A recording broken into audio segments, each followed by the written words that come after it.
En esta clase vamos a ver el último tema que corresponde a aplicaciones de la biotecnología. Vamos a comenzar viendo cómo podemos utilizar las bibliotecas de secuencias de ADN para rastrear genes en un genoma. Y vamos a comenzar con el genoma humano. Esta estrategia que vamos a ver se llama clonación posicional y fue empleada usando RFLPs en el cartografiado de genes. En particular el que vamos a ver es el de la neurofibromatosis, que es una enfermedad autosómica dominante con incidencia de 1 en 3000, que genera tumores benignos y algunas dificultades del aprendizaje. Lo difícil que tiene esta enfermedad es que entre el 30 y el 50% de los casos corresponden a mutaciones nuevas que van ocurriendo en la población. Hoy sabemos que esas mutaciones ocurren en el gen que codifica para la neurofibromina y por lo tanto, pero digamos como consecuencia de que la mayor parte o una buena parte de los casos ocurren por mutaciones nuevas, identificarlo por métodos genealógicos clásicos implicó el uso de grandes familias y de muchas familias. Entonces, el cartografiado del gen NF1, que es el que codifica para neurofibromina, se ha dado en varios pasos. El primero de ellos fue comparar la herencia del gen NF1 y de marcadores RFLP. Esto se llevó a cabo en varios laboratorios de distintos países. ¿Para qué? Para ver si teníamos algún RFLP que co-segregara con la enfermedad, es decir, que esté ligado. Para esto, la primera estrategia que se utilizó fue utilizar un marcador por cromosoma y luego marcadores para cada región cromosómica. Como resultado se obtuvo un mapa de exclusión, es decir, sabíamos dónde no estaba el gen NF1 y aparecieron como más candidatos los cromosomas 5, 10 y 17, que eran los que presentaban cosegregación más frecuente con los individuos que presentaban la enfermedad. Analizando mapas más densos de RFLP en los 3 cromosomas, es decir, lo que se hizo es, teniendo estos 3 cromosomas, densificamos la cantidad de marcadores por cromosoma. En lugar de utilizar uno, empezamos a utilizar 10 o 15 marcadores y de este análisis en estos 3 cromosomas se obtuvo que una región cercana al centrómero del cromosoma 17 es la que aparecía con mayor grado de ligamiento con la enfermedad, es decir, con el gen NF1. Aquí tenemos representado con los recuadros en rojo los 3 primeros cromosomas que aparecieron con mayor grado de ligamiento con la enfermedad. Y finalmente tenemos en un recuadro a la izquierda el cromosoma 17 y la región cercana al centrómero que apareció como más ligada a la enfermedad en el segundo ensayo cuando utilizamos más marcadores para los 3 cromosomas que salieron como candidatos en el primer análisis. Una vez identificada la región próxima al centrómero del cromosoma 17, se realizó un mapeo fino utilizando 30 RFLPs detectados para esta región y se mapearon estos RFLP en 13.000 individuos en donde la enfermedad estaba segregando, es decir, en familias donde aparecían individuos con enfermedad e individuos sin enfermedad. Como resultado de este análisis de mapeo se le asigna al gen NF1 la región 17q11.2 y a partir de esta asignación y de los marcadores existentes en esa región, los más ligados, se realizó un paseo cromosómico mediante la secuenciación de los clones que fueron identificados a partir de esos marcadores en la biblioteca genómica.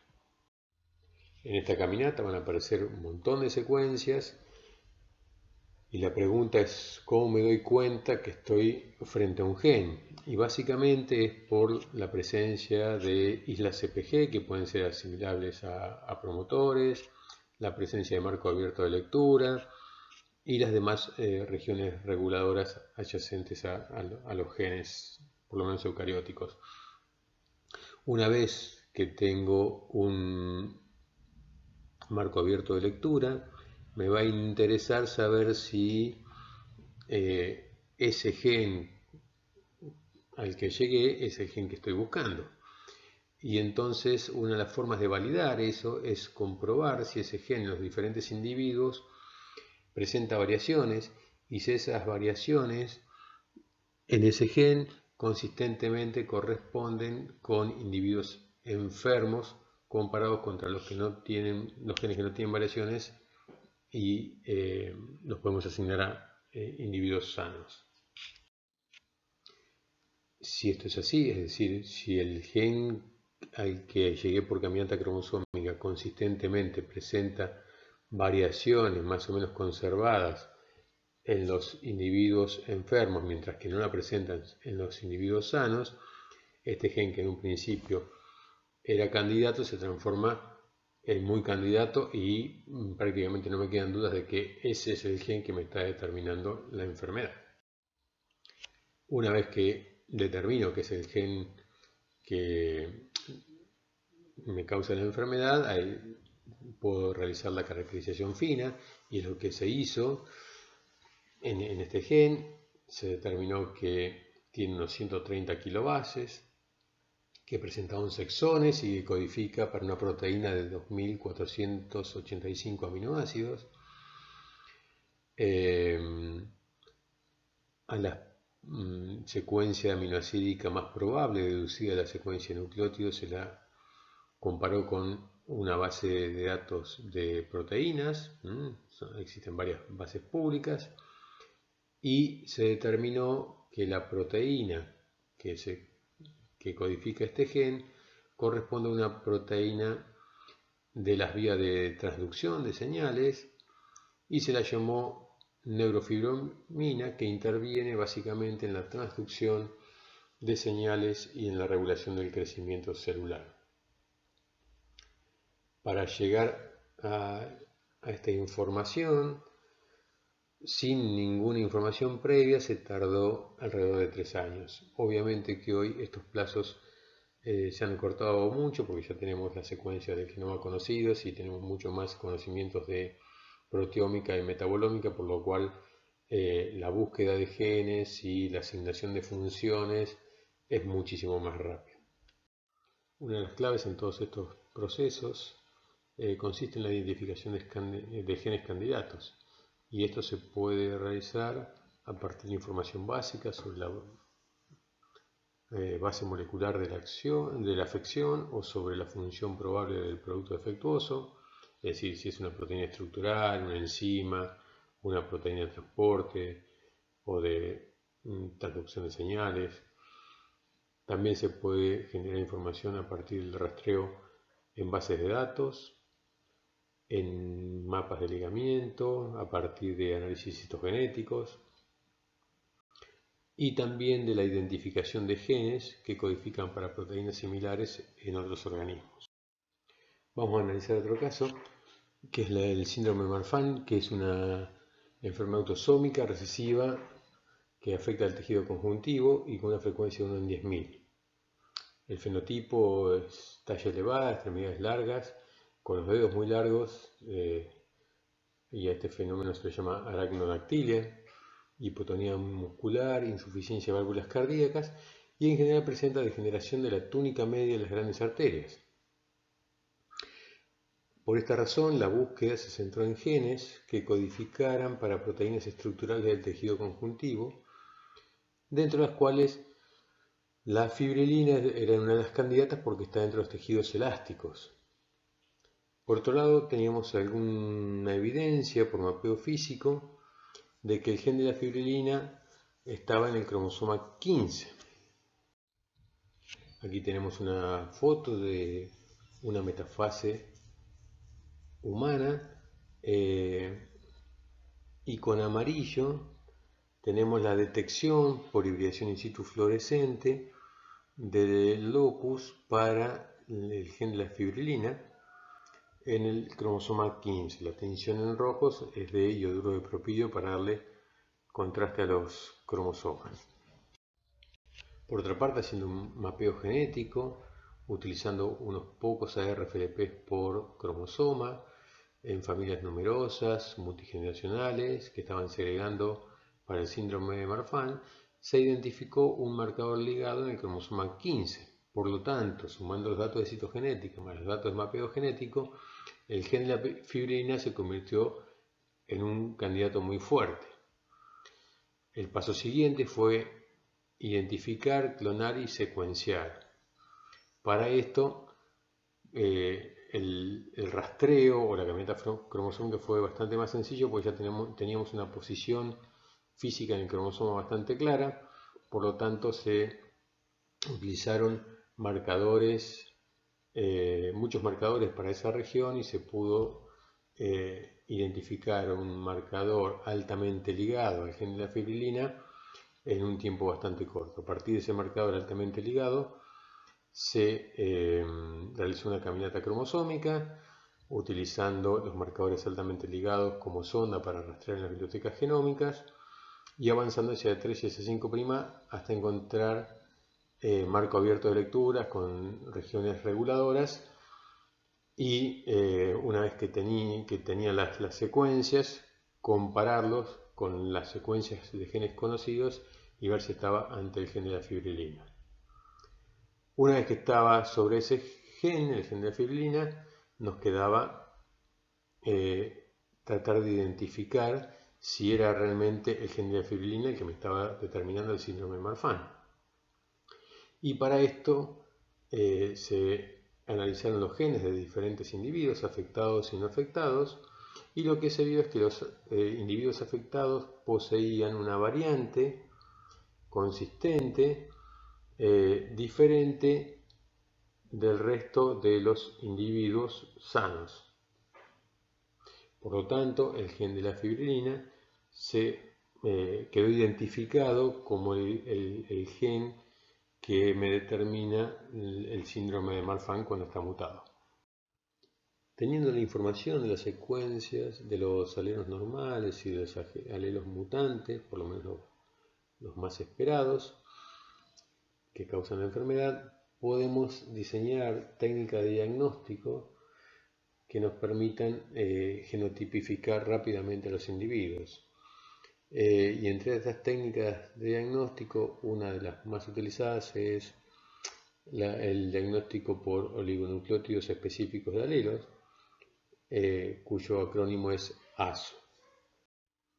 Por ejemplo, si trabajáramos con anemia falciforme, a partir del ADN del paciente, haríamos una PCR con primer específicos para el normal y otra para el mutante. Con los amplicones haríamos un goteado en una membrana intracelulosa, fijaríamos este ADN y luego haríamos un dot blot con una sonda para la beta-globina. Por el patrón de hibridación determinaríamos en qué genotipo tiene el individuo problema, básicamente por el patrón de amplificación o no amplificación que obtenemos. Aquí tenemos ilustrado un primer diseñado para una copia normal, sobre una copia normal y sobre una copia mutada. Esta técnica nos permitiría rastrear portadores sanos, ya que utilizando un primer específico para la copia normal y otro primer específico para la copia mutada, podríamos tener una doble reacción donde detectamos cualquiera de los dos alelos, como por ejemplo se ven en esta membrana de abajo. Los puntos en cada individuo resultan de amplificaciones independientes para A y para S, y que luego fueron goteados sobre una membrana, cross-linkeados e hibridados con una zona para beta-globina revelada con fosfatas alcalinas. Aquí en este metamembrana podemos claramente identificar los diferentes genotipos de los individuos. Los homocigotas presentan un solo punto y los heterocigotas presentan 2 puntos, como en el caso de los individuos 3 y 5, que claramente son portadores de la versión mutada para la enfermedad, en este caso la anemia falciforme.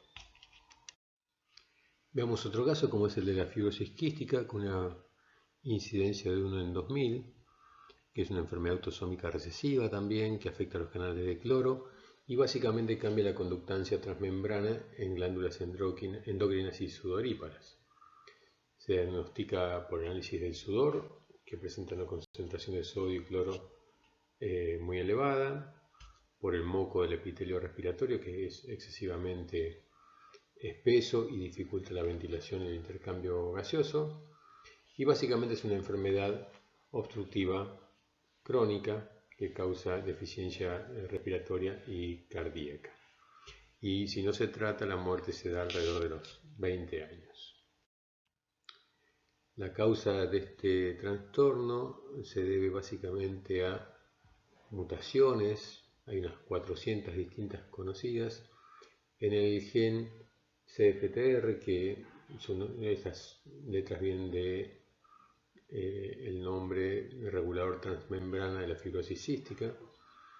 La proteína que se traduce a partir de este gen conforma los canales de cloro, y las características del gen son básicamente que está localizado en el cromosoma 7, tiene unos 230 kilobases con 27 exones, por lo cual es un gen enorme, que transcribe un ARN mensajero de 6.129 nucleótidos, y este transcripto genera una proteína de 1.485 aminoácidos. Las 400 mutaciones conocidas para el gen de la fibrosis quística complican el diagnóstico molecular sin duda, pero afortunadamente el 70% de los casos de fibrosis quística presenta un alelo mutante que corresponde a una deleción de 3 nucleótidos en la posición 508 que elimina una fenilalanina. Este cambio impide que la proteína termine de glicosidarse y esto a su vez impide la formación de canales de cloro en el homocigoto. Para el diagnóstico de esta enfermedad podemos usar cebadores específicos para la región que pueden o no ser ASO. Los revelamos por dot blot usando ASO marcados o sonda para la región, depende de cuál haya sido la estrategia de inicio. Y en los heterocigotas van a hibridar ambos ASO, mientras que en la homocigota va a hibridar uno solo en cada amplificación. Lo bueno es que utilizando ASO para la región, la deleción 508 y para otras dos mutaciones, podemos detectar entre el 85 y el 95% de los heterocigotas de todas las mutaciones para la fibrosis cística. Aquí tenemos una ilustración donde mostramos a la izquierda y arriba la detección de la mutación 508 con un solo ASO, en donde encontramos 3 portadores, un enfermo y un sano. Vemos que en este caso no podemos detectar entre el portador y el enfermo porque estamos usando un solo ASO. Tendríamos que hacer un análisis adicional con ASO para la condición normal o para el alelo normal para poder distinguir entre el enfermo y el portador. En el segundo caso, es decir, a la derecha y abajo, aquí tenemos un ensayo con los dos ASO para la versión normal y para la mutación 508, en donde claramente podemos distinguir a los portadores del enfermo y al sano claramente.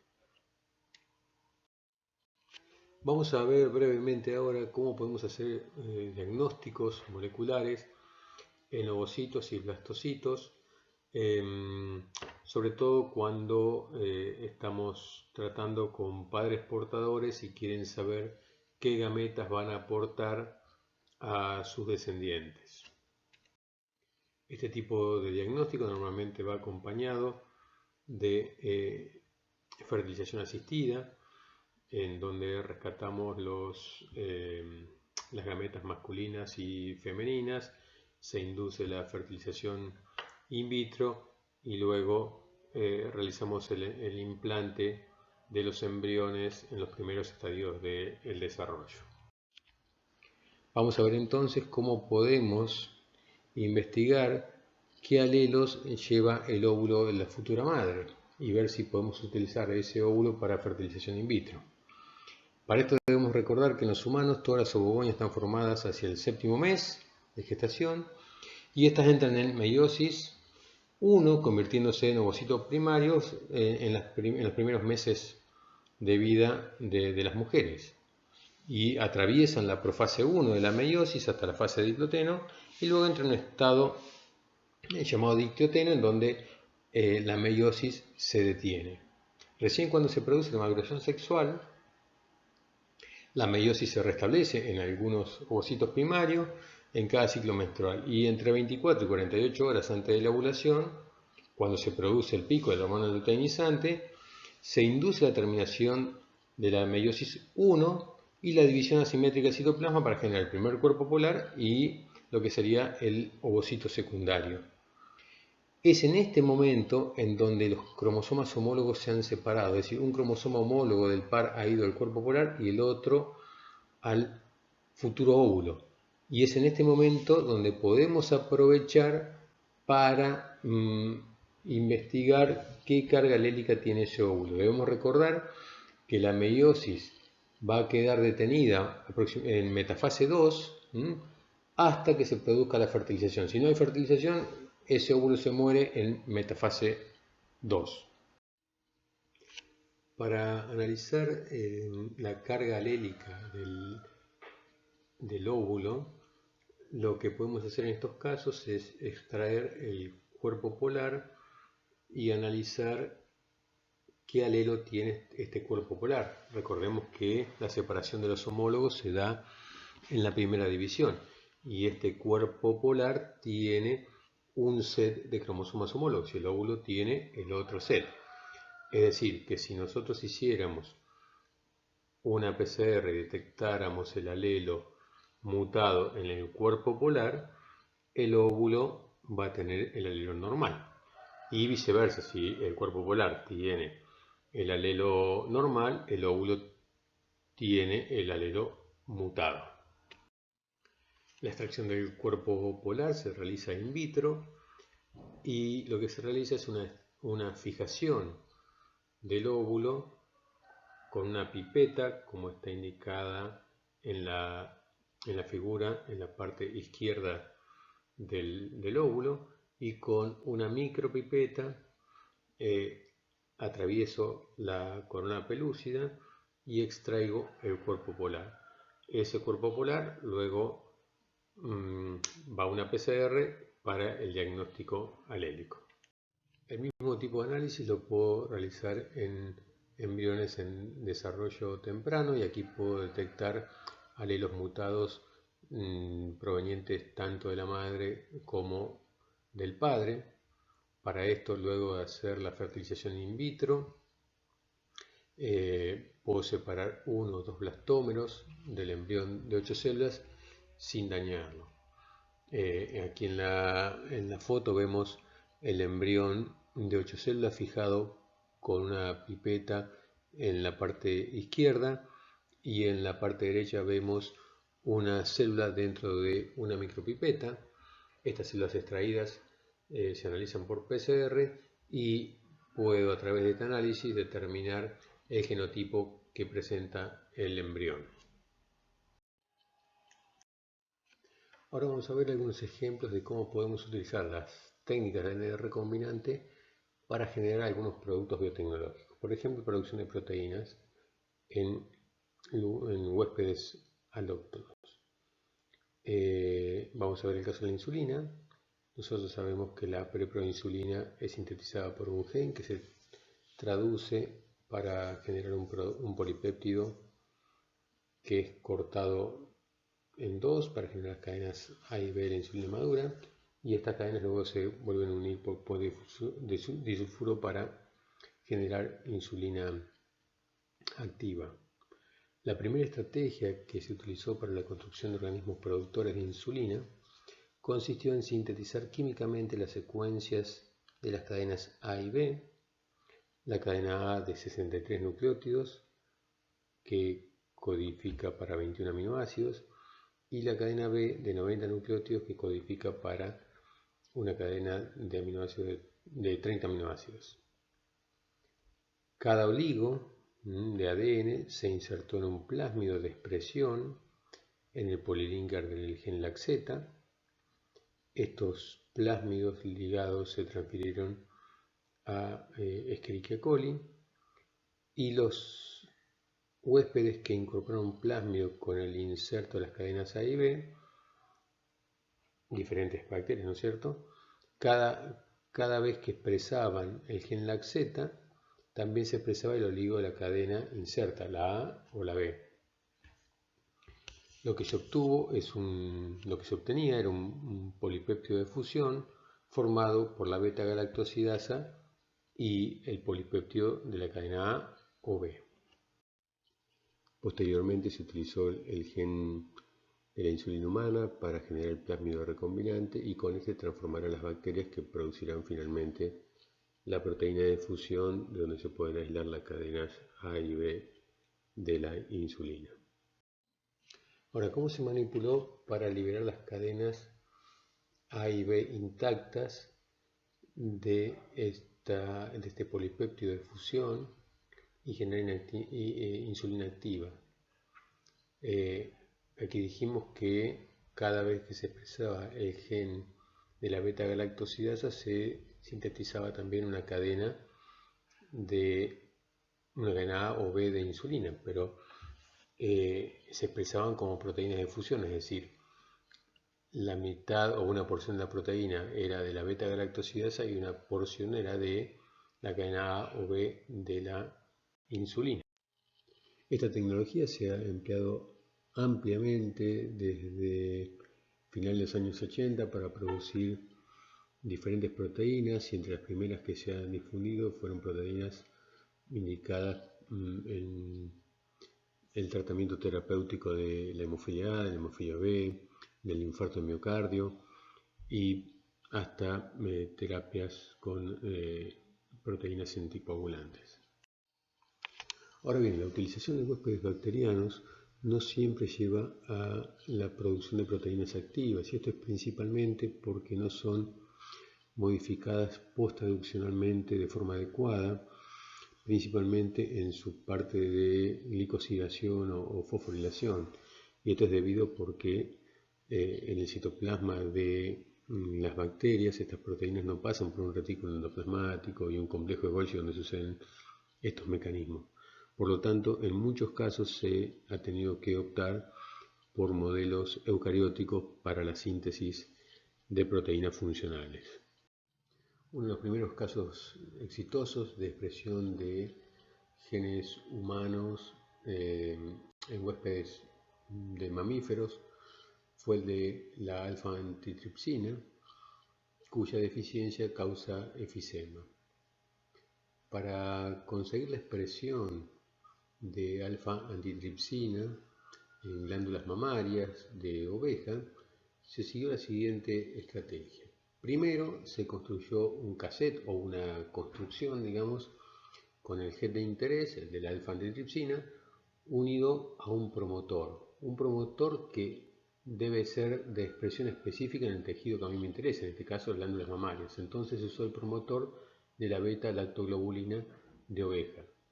Con esta construcción se microinyectaron óvulos artificialmente inseminados, se transfirieron los embriones transferidos a madres nodrizas, y de los 112 descendientes, 4 hembras y un macho habían incorporado la copia intacta del gen y eran normales, es decir, se hicieron varios ensayos y de todos esos ensayos se obtuvieron 112 descendientes. De esas 4 hembras y un macho tenían la copia intacta del gen y eran normales, y luego de aparearse estas hembras y parir, las ovejas entraron en lactancia y produjeron alfa-1 antitripsina.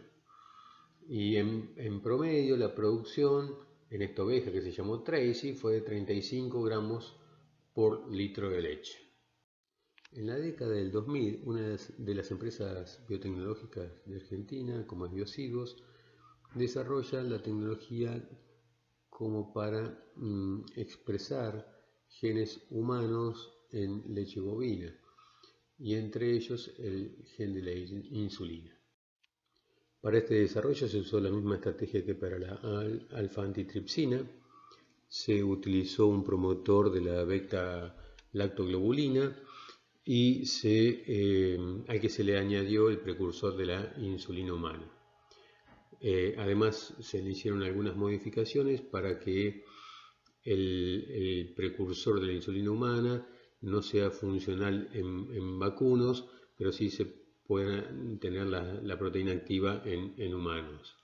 Con esta construcción se transformaron los núcleos de fibroblastos de feto de la raza Jersey de vacunos, y una vez que tuvimos esta línea celular con los núcleos transformados, con la construcción de nuestro interés, se extrajeron los núcleos de estas células y se fusionaron con óvulos a los cuales se le sacó el núcleo de la raza Aberdeen Angus.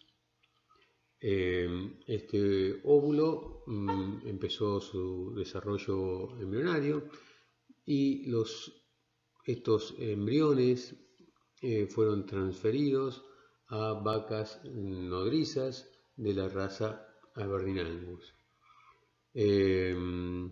Luego de la gestación, en varios intentos, se obtuvo la ternera Patagonia, que a los 5 años, luego de hacer varios ensayos, fue preñada, entró en gestación y luego de parir y entrar en lactancia se comprobó que expresaba el precursor de insulina humana en la leche. Con esta tabla pretendo mostrarles que muchas de las proteínas que usamos para curar nuestras enfermedades o para tratarlas provienen de este tipo de ensayos que utilizan animales transgénicos, desde ratones, conejos, a vacas, cabras y ovejas, utilizando promotores de estos animales más el gen humano o de otros animales que nos interesen expresar. Por lo tanto, hoy por hoy, en gran parte la industria farmacéutica depende de estas construcciones de la ingeniería genética y de la existencia de los animales transgénicos. Otros modelos eucarióticos que son cada vez más utilizados son las plantas como huéspedes de expresión. En general, las plantas son organismos más baratos de producir que los animales, se puede hacer a mayores escalas, son más seguras aún para la producción de productos terapéuticos, ya que en animales puede haber pequeñas contaminaciones con virus endógenos, priones, etc. Y la estrategia es más o menos semejante a la que usamos en animales. Lo primero que tenemos que tener es la construcción del cassette con el promotor que nos interesa y el gen de interés. Luego con esta construcción se transforman los cultivos celulares y las plantas tienen la ventaja de que, como muchas, digamos, por métodos biotecnológicos pueden transformarse casi cualquier célula en totipotente, podemos regenerar de un cultivo celular embriones o podemos regenerar plantas por morfogénesis. Luego sobre estos embriones o tejidos se hacen las pruebas de expresión y luego de aquí se puede pasar a cultivo a gran escala. Algunos ejemplos del uso de plantas como huéspedes puede ser la expresión del anticuerpo humano contra el virus del herpes simple, este fue producido en soja, o la producción de betacarotenos y de la vitamina A en arroz. Entonces se llama a este el golden rice o el arroz de oro, porque mediante esta tecnología se pudo combatir la ceguera en los neonatos, y además en muchos casos las plantas presentan la ventaja de que no es necesario purificar el producto, sino que se puede incorporar por la propia ingesta. En esta tabla les muestro la diversidad de proteínas que están siendo expresadas en sistemas vegetales, entre ellos en maíz, en tabaco, en arabidopsis, en papa, en canola, en soja como vimos, en arroz, y proteínas tan diversas como las interleuquinas, lactoferrinas, lisosimas, colágeno humano. Así que el campo del uso de vegetales en la expresión de proteínas humanas es enorme. Vamos a ver ahora cómo podemos utilizar la tecnología del ADN recombinante para generar plantas resistentes a herbicidas, y vamos a ver el caso particular del glifosato, que es un herbicida no selectivo porque inhibe la acción de la enzima cloroplástica 5-enol-piruvyl shiquimato 3-fosfato sintetasa, en forma abreviada la vamos a denominar EPSP, que interviene en la síntesis de aminoácidos aromáticos. Ahora, ¿cómo se generaron esas plantas resistentes? Se utilizaron dos estrategias. La primera de ellas fue aumentar la síntesis endógena de EPSP. Esta síntesis aumentó hasta 4 veces, de tal forma que se necesitaban concentraciones 100 veces más altas de glifosato para matar estas plantas transformadas que la utilizaba para matar a cualquier otra planta. ¿Y cómo se consiguió esta sobreexpresión? Básicamente cambiando el promotor normal de la EPSP por un promotor viral, en este caso el virus del mosaico del coliflor. Este gen se recombinó en un plásmido TI, que es propio de una bacteria, Agrobacterium tumefaciens, que es una bacteria que produce agallas de corona en las plantas y que es capaz de recombinar ese plásmido TI en los cromosomas nucleares, y de tal forma incorpora subgenes y nuestros genes de interés en células eucarióticas. Es así que se obtuvieron cultivos de tejidos transformados, y a partir de la organogénesis de los callos de estas células cultivadas in vitro se obtuvieron las plantas, o la primera generación de plantas resistentes a glifosato. La segunda estrategia consistió en modificar levemente al gen de la EPSP en el sitio activo donde el glifosato reconoce a esta enzima, de tal forma que ya esta enzima no puede ser más reconocida por el glifosato. Por lo tanto, la planta se vuelve completamente resistente a la acción del glifosato. Vamos a hacer una introducción breve ahora a la clonación de organismos. Vamos a comenzar con mamíferos, para los cuales existen dos técnicas tradicionales. Una que es la división embrionaria en sus primeros estadios, normalmente en el estado de blástula. Aquí se dividen, por ejemplo, si estamos en el estado de 16 células, 8 blastómeros para un lado y 8 blastómeros para el otro, y estos dos embriones ahora son transferidos a madres nodrizas. Y el segundo caso, y que es la técnica que más permite amplificar en cuanto a clones y que permite obtener clones idénticos, es el trasplante nuclear, es decir, utilizar ovocitos que van a producir embriones, sacarle el núcleo propio y ponerle un núcleo de una célula de un tejido ya diferenciado. Vamos a ver en particular cómo hacemos la segunda técnica de clonación. Para esto tenemos que inducir la denucleación de las células. Normalmente se remueve el núcleo de un ovocito maduro, no fertilizado, mediante una pipeta. Y ese citoplasma lo utilizamos para fusionar con una célula diferenciada de un donante. Se inyecta la célula donante a través de la zona pelúcida y luego se induce la fusión de estas células mediante un impulso eléctrico. Como resultado tenemos un ovocito no fertilizado, pero con un núcleo diploide proveniente de una célula ya diferenciada de un donante. La segunda estrategia es directamente la inyección nuclear. A ese mismo tipo de ovocito enucleado le inyecto un núcleo desnudo que proviene de una célula diferenciada del donante. Y esto se hace a través de micropipetas y microinyecciones. Aquí solamente para graficar tenemos un ovocito que lo hemos fijado con una pipeta hacia la izquierda y con la otra micropipeta hemos perforado la zona pelúcida, la membrana, y estamos removiendo el núcleo. Si trabajamos con microinyección de núcleos, entonces usamos la misma estrategia para inyectar el núcleo de la célula diferenciada de interés en el ovocito enucleado.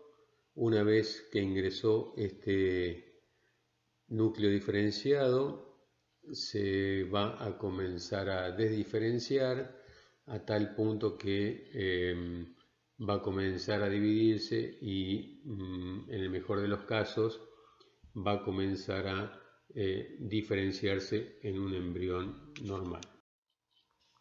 Aquí está ilustrado el esquema del experimento que se realizó para generar la primera oveja clonada, que fue la oveja Dolly, en donde se resume un poco lo que venimos viendo.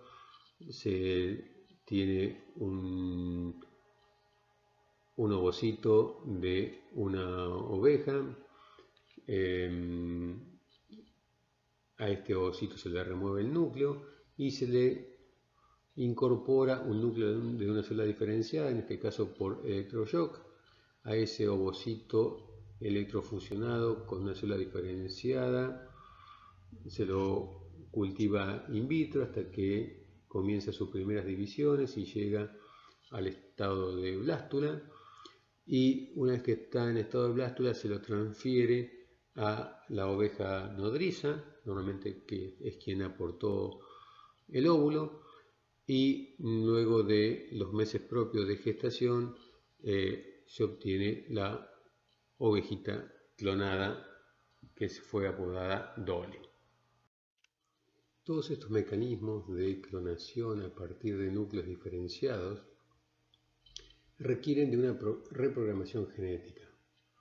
Es decir, nosotros sabemos que a medida que va avanzando el desarrollo, se van metilando diferentes paquetes de genes y se van anulando, de tal forma que solamente queda una fracción de todos los genes que tiene un genoma activos para expresarse en ese tejido y en ese tiempo.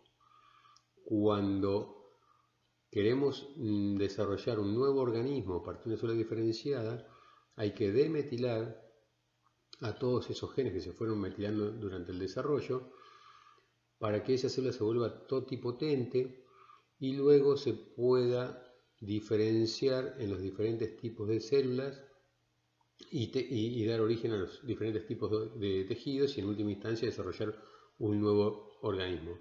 En síntesis, durante este proceso de clonación a partir de células diferenciadas se requieren dos procesos: una demetilación masiva para que ese genoma se vuelva totipotente, adquiera la capacidad de división, y luego una remetilación que induzca una nueva diferenciación celular y tisular en el nuevo embrión en desarrollo.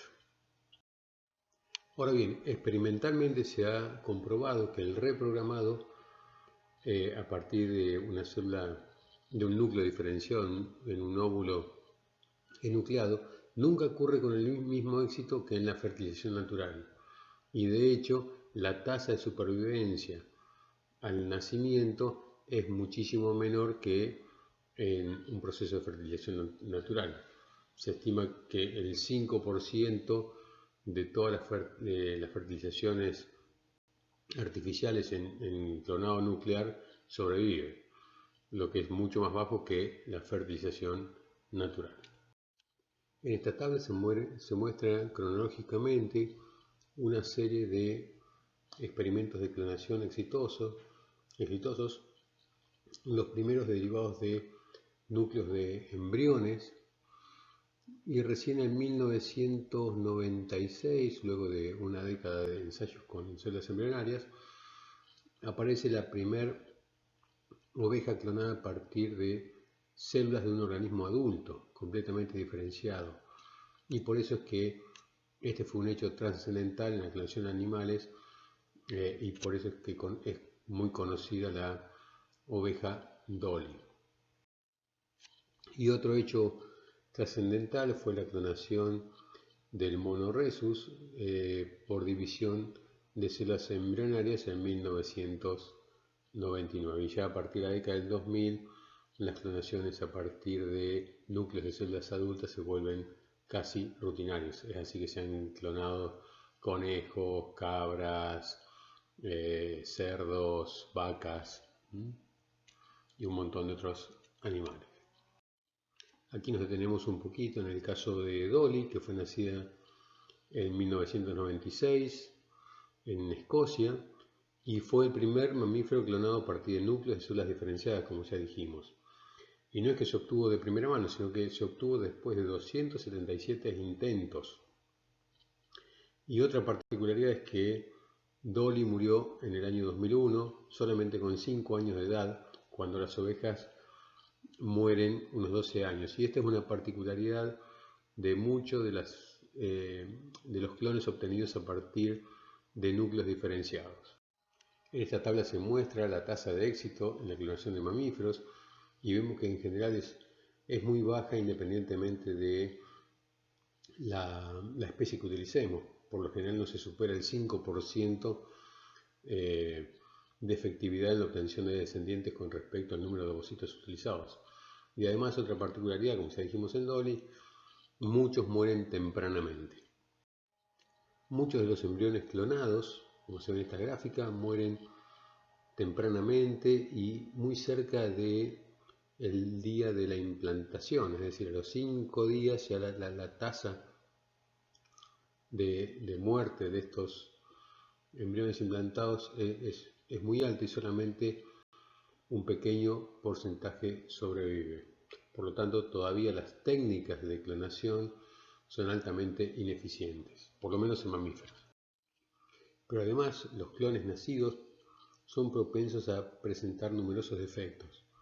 En general, la descendencia sufre de síndrome de placenta grande, tienen problemas respiratorios y circulatorios inexplicables que causan la muerte perinatal, tienden a tener sistemas inmunes bastante débiles, con presencia de inmunodeficiencias, y muy pocos clones sobreviven hasta adultos. En general presentan síntomas de envejecimiento más rápido que lo normal, por ejemplo, artritis, aún siendo muy jóvenes, y en general se asocia este envejecimiento prematuro con la longitud de los telómeros, dado que el clon fue obtenido a partir de un núcleo de célula diferencial que ya pasó por algunas cuantas divisiones, y sabemos que en cada división se acorta un poco el telómero a pesar de la actividad de la telomerasa, y también el índice de Hayford, que es el número máximo de divisiones que se estima para una célula somática. Bueno, casi en toda la clase hemos visto que usábamos animales y plantas como huéspedes, y estos no son más que animales y plantas transgénicos. Así que vamos a dedicarle un poquito de tiempo a estos términos. Con esta Imágenes solo quiero ilustrar algunos de los equipos que son utilizados para la generación de organismos transgénicos. Acá tenemos dos sistemas biolísticos, uno un poco más modesto en forma de pistola, que es lo que se conoce como pistola génica, y la otra un sistema un poco más grande, ya con una cámara y donde las cajas de Petri van adentro, ¿no es cierto?, con los cultivos celulares. Y aquí tenemos dos sistemas para la inducción de electroshock y fusión celular. Básicamente hablamos de animales transgénicos cuando tenemos un animal que está expresando o no genes foráneos, es decir, que provienen de otro organismo. La clave de estos ensayos es dirigir al ADN que nos interesa expresar en estos animales a las células apropiadas y conseguir que ese ADN se exprese apropiadamente, es decir, en el tipo celular que corresponde y en el momento que corresponde. Y esto quizá es lo más difícil, y como está mostrado en este dibujito, no siempre funciona como uno planea. Uno de los casos más famosos fue el del activador del plasminógeno, que se pudo expresar en una cabra transgénica y se expresó, como vimos con la antitripsina, en las glándulas mamarias de las cabras, utilizando una construcción que llevaba el promotor de la beta-lactoglobulina. Y este es un recorte del periódico Newsweek de septiembre de 1991. Vamos a ver ahora un poquito las plantas transgénicas, cuáles son los métodos más usados para obtenerlas y en qué caso las usamos. Para la transgénesis en plantas se utilizan dos métodos, uno que es el biológico y utiliza la bacteria Agrobacterium tumefaciens, que es una bacteria que normalmente inserta DNA en los genomas de las plantas como parte de la infección. El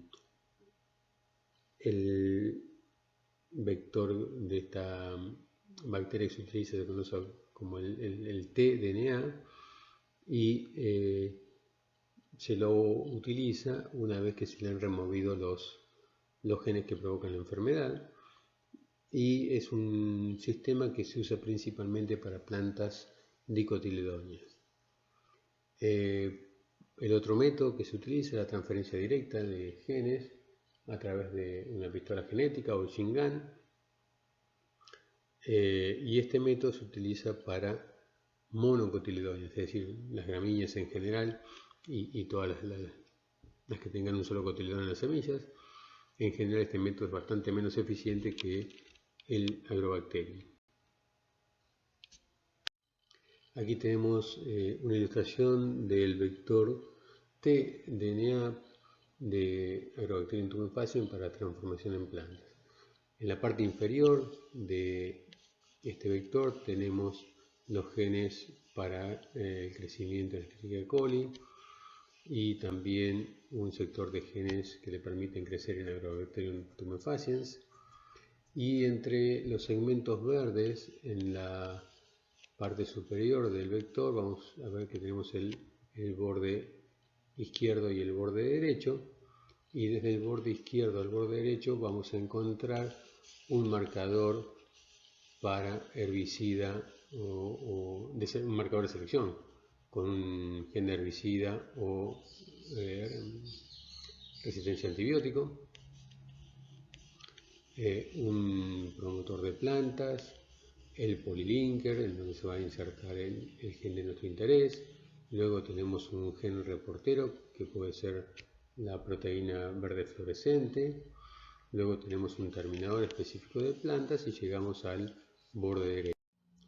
Aquí tenemos una ilustración comparando los métodos de transgénesis en plantas. A la izquierda tenemos el método de Agrobacterium tumefaciens con el plásmido TI, con la construcción que vimos recién, con el promotor, el gen y el reportero más los genes de resistencia para herbicidas o antibióticos, y a la izquierda tenemos la representación de lo que sería un esquema para utilizar la pistola génica, que utiliza partículas de oro cubiertas con el ADN de nuestro interés, es decir, la construcción completa. Ambos métodos requieren cultivo in vitro de tejidos, y en especial para que sean efectivos normalmente arrancamos de cultivos celulares. En este estado se dan las infecciones y el bombardeo de partículas, y una vez que tenemos las células transformadas,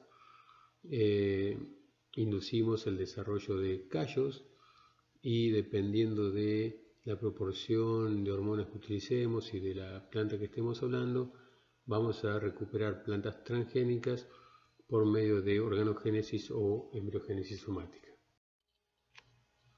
El cultivo in vitro en plantas, a diferencia del cultivo in vitro de células animales, tiene la ventaja que la mayoría de las células de cualquiera de los tejidos puede convertirse en totipotente ajustando las proporciones de las hormonas.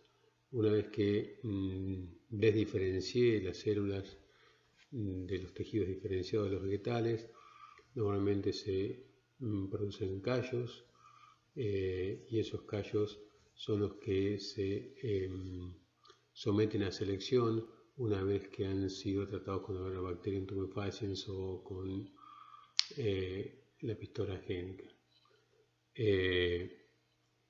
Y de esos callos, o en esos callos tratados con herbicidas o con antibióticos, van a morir todas las células que no han incorporado el gen de interés, y de esta forma las plantas que recupero van a tener la característica de ser transgénicas. En este caso estamos viendo plantas adultas transgénicas de arroz. Lo que veíamos recién era un método de obtención de plantas por organogénesis directa, mientras que aquí tenemos que a partir de un callo diferenciado se están formando embriones somáticos. Estos embriones luego se los rescata de aquí, se los pone en un medio de cultivo apropiado, germinan y obtenemos plantas tal como en un sistema natural. Dijimos que los marcadores de selección normalmente son aquellos genes que confieren resistencia a herbicidas o antibióticos, pero también tenemos indicadores de expresión que nos permiten identificar qué porciones del tejido han sido correctamente transformadas y cuáles no. Y para esto se utilizan algunos genes reporteros como los GUS, luciferina, proteína fluorescente verde, etc. Aquí tenemos un esquema en donde al gen de interés que vamos a introducir a un vector le agregamos un gen de la proteína fluorescente verde. Esto se hace la construcción a través de una ligasa, y esta construcción luego la incorporo a un vector de expresión que tiene un promotor, y entonces cada vez que se exprese este ADN de nuestro gen de interés, también se va a expresar el gen de la proteína verde, y de esa forma podemos detectar la expresión del gen que nos interesa. En esta foto tenemos un cultivo bacteriano que está expresando un gen de interés más la proteína fluorescente verde. Aquí tenemos un ejemplo de plantas transgénicas en donde estamos analizando la expresión de nuestro gen de interés a través de una proteína fluorescente verde, en el caso de la foto de la izquierda, y en el caso de la derecha estamos viendo dónde se está expresando el gen de interés mediante la coloración que da la expresión del gen GUS. Entonces esto no solamente nos permite saber que el gen de interés se está expresando, sino también saber dónde se está expresando. Por ejemplo, en la izquierda se está expresando principalmente en el cormo, raíz y nervaduras. Igual, y en el caso de la derecha se está expresando principalmente en nervaduras también. Aquí tenemos algunos ejemplos en animales con la expresión de genes, el gen de interés y genes reporteros, algunos con la proteína fluorescente verde y otros con luciferina que viene de la medusa. Para terminar les dejo algunos datos finales. Debemos saber que el 80% de los mayores cultivos de la producción mundial es transgénico, principalmente para herbicidas, resistencia a herbicidas, pero también para la producción de vitaminas, carotenos, proteínas y otros componentes que han solucionado algunos problemas de salud importantes o de desnutrición. Los organismos transgénicos también son utilizados para muchos procesos industriales y alimenticios, para la producción de muchos lácteos que dependen de fermentaciones sobre todo, para muchos productos de la industria farmacéutica, como hemos visto. La mayoría de las proteínas que se producen vienen, no se purifican más de organismos, sino de organismos que la producen naturalmente, sino que se obtienen a partir de organismos transgénicos. Por lo tanto, esta técnica nos ha brindado un montón de oportunidades, es muy útil y como siempre hay que manejarla con mucha responsabilidad.